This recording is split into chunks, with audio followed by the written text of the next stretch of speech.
Okey, bismillahirrahmanirrahim. Alhamdulillah wassalatu wassalamu ala Rasulillah wa ba'd. Saya patut bahaskan tentang hadis-hadis hukum, tapi saya nak pergi pada satu hadis yang mungkin kita boleh hayati bersama. Hadis yang diriwayatkan oleh Imam Al-Bukhari, Imam Muslim dan Ashabus Sunan yang lain, di mana Nabi SAW sebut tentang ciri-ciri orang munafik. Ini bukan untuk orang, kita bahas untuk diri kita sendirilah. Nabi kata arba'un man kunna fihi kana munafiqan khalisah. 4 perkara yang siapa yang ada 4 ini, maka dia munafik yang sebenar. Sebagai riwayat disebut 3 kerana dia gabung ciri tu. Wa man kana khislatun minhun fa in kanat lahu khislatun min an-nifaq hatta yad'aha. Siapa yang ada satu ciri, maka dia ada satu ciri nifaq, sehingga dia meninggalkan sifat itulah, ciri itu.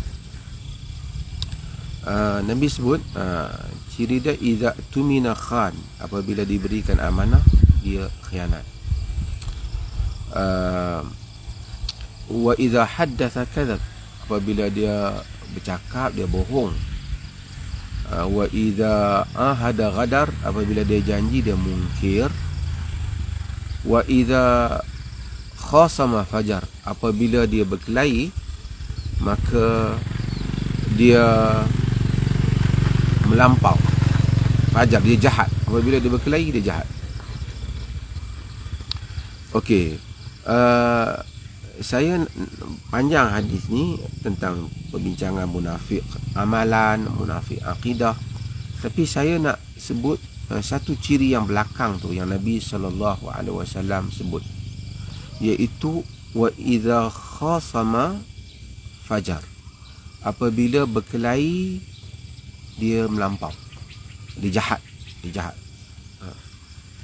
Ini adalah ciri munafik, di mana orang yang apabila dia bergaduh dia jahat. Bila dia bergaduh, manusia ni ada khilaf-khilaf, ada khilaf pendapat, ada tak setuju itu ini, ada bantah, ada juga mungkin bantah perbuatan-perbuatan tertentu, tapi kita tak boleh melampau apabila berkelahi.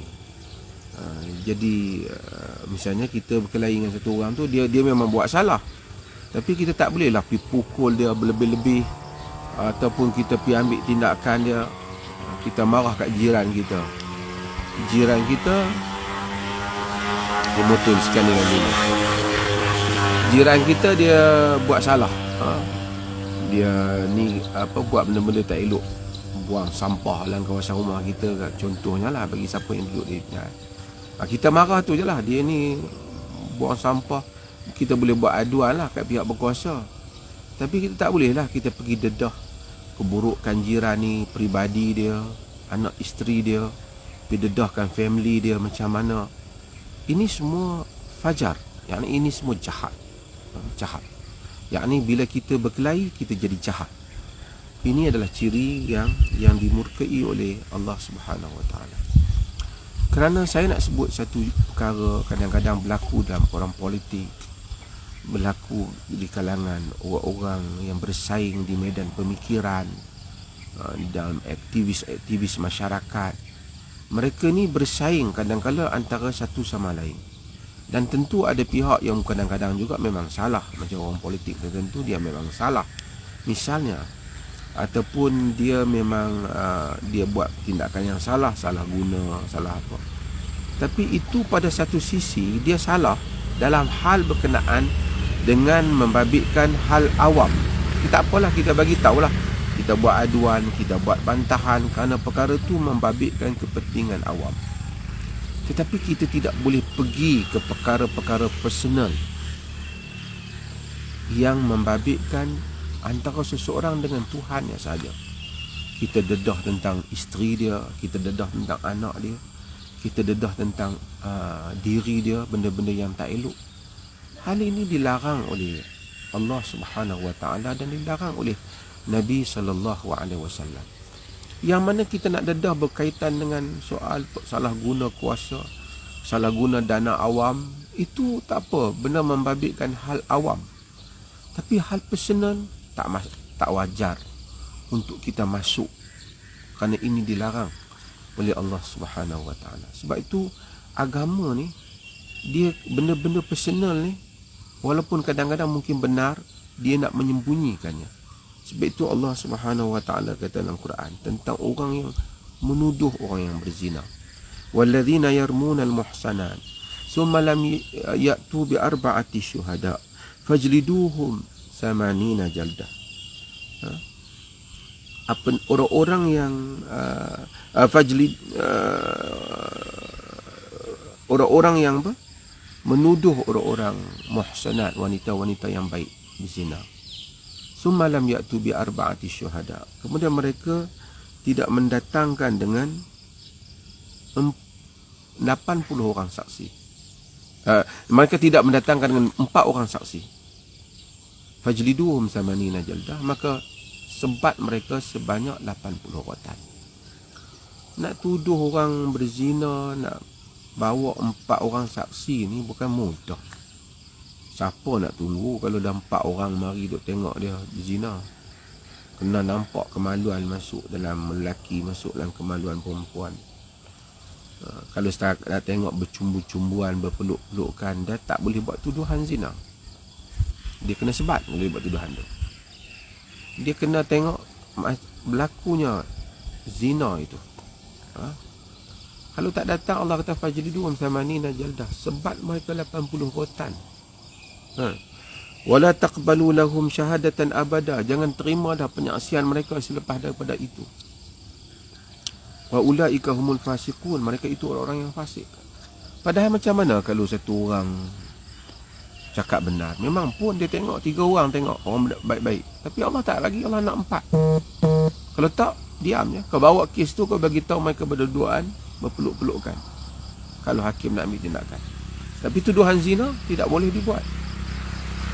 Umar bin Khattab dalam At-Turuq Al-Hukmiyah, dia bertanya kepada majlis mesyuaratnya, ara'aitum law anna amirul mu'minin syahada mar'an 'ala zina, apa pendapat engkau jika amirul mu'minin menyaksikan seorang melakukan zina?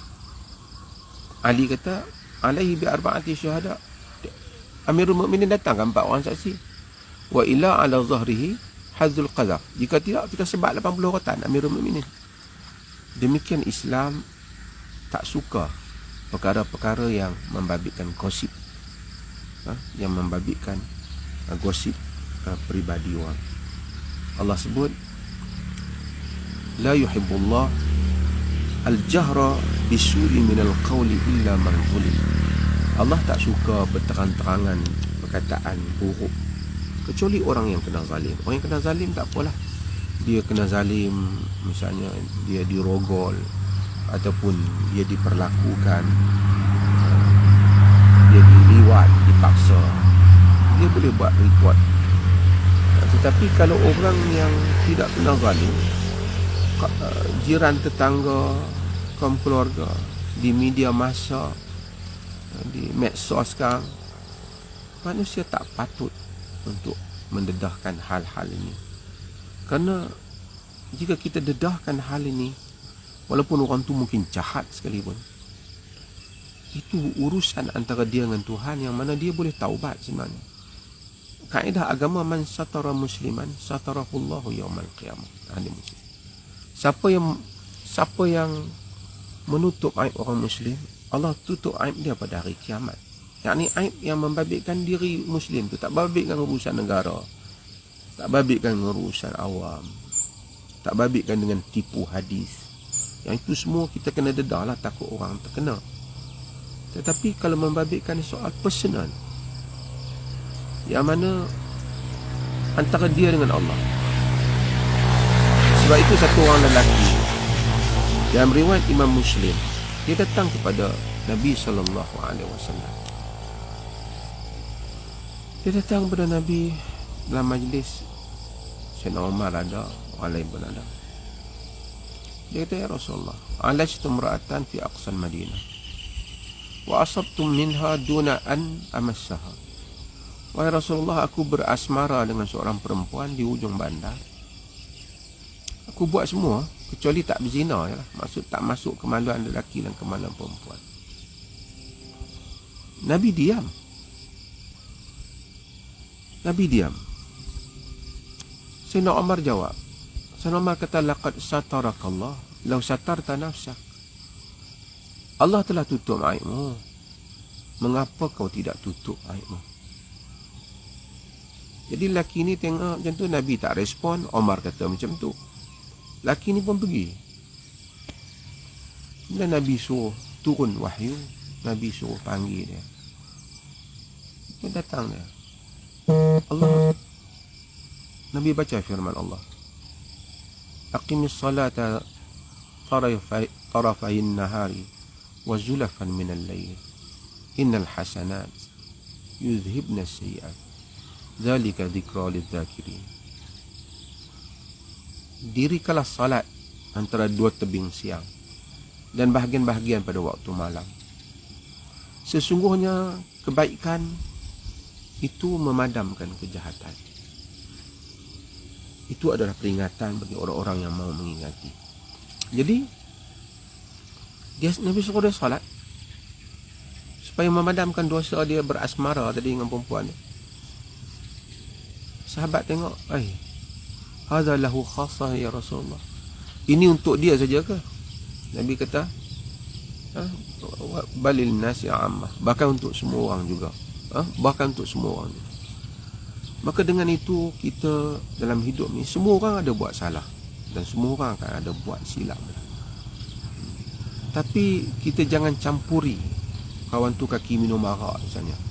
Tak payahlah lu cerita ke orang dia kaki minum arak. Kalau kau nak tegur, kau pergi tegur dia terus. Kawan tu kaki judi umpamanya. Tak payah cerita orang dia judi.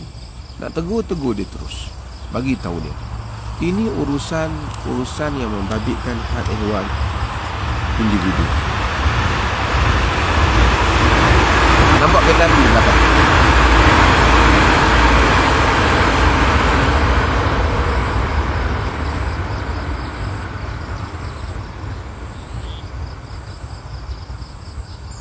Saya sebut tadi, ini urusan individu. Tapi melainkan kalau dia buat kesalahan yang membabitkan curi harta awam, itu cerita lain lah. Membabitkan kepentingan awam. Tapi kalau antara dia dengan Tuhannya, setiap kita ada keaiban dan kesalahan yang kita lakukan. Jiran kita marah kat dia. Macam saya kata tadi, tak payahlah kita nak bangkit bagi tahu jiran sebelah. Jiran aku tu buang sampah dalam kawasan rumah aku. Dia tu aku tengok bini dia pun keluar rumah bukan tutup aurat. Apa kau nak babit hal-hal peribadi orang? Yang mana kau nak bantah ikut channel kan? Kalau kita fikir semua kita ni memang ada salah dalam hidup. Seperti mana kita mau Allah mengampuni kita, orang lain pun mau Allah mengampuni mereka juga. Tapi once kita buka orang punya, Allah akan buka kita punya.